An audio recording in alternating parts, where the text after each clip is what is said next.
If we're going to get good public solutions, how do we get there?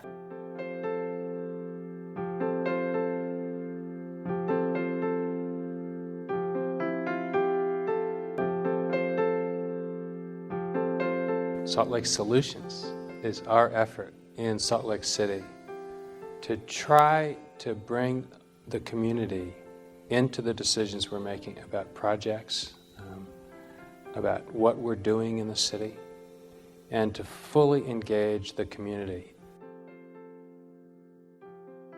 Based on the experience I've had, the advantage of a solutions project is that we're relying on government to be the catalyst.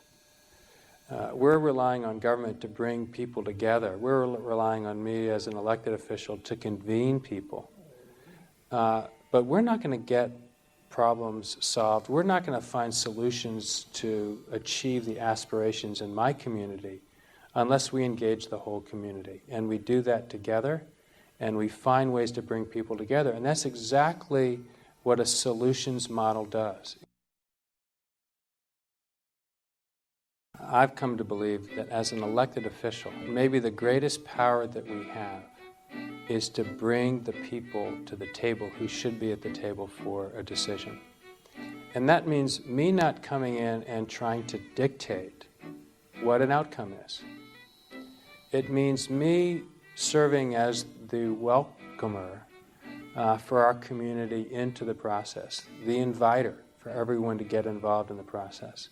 And then for me to have faith in that process of bringing people together and getting their ideas, bringing people together to agree on objectives, bringing people together on what are the major criteria or standards we're going to apply to achieve what we want, to explore options, to weed out options that aren't feasible or aren't reasonable or don't make sense, and then to give in the resources that are available to decide what the outcomes are.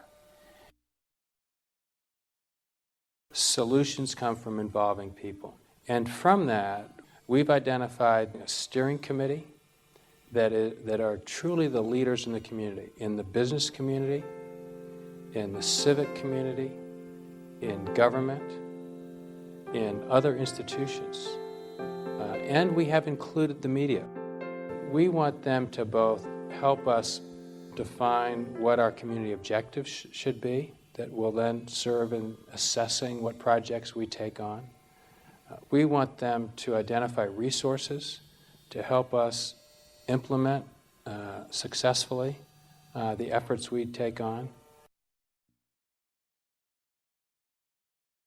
Right from the beginning, we wanted to identify what our community objectives were. And that was in our first meeting with the steering committee. We asked them, after they'd had a review of what this is all about, because for some of them it was a little bit foreign, we asked them to define for us what the community objectives were so that every project we picked would fit many of the community objectives we have for a city. So things like sustainability, which is very important in our community and every other community. Is this something that furthers our sense of ourselves as a capital city? And what is a capital city? Will this enhance a more vibrant downtown? Will this strengthen a neighborhood or the historic quality of our city? Or take advantage of or protect the natural setting that we have in Salt Lake City?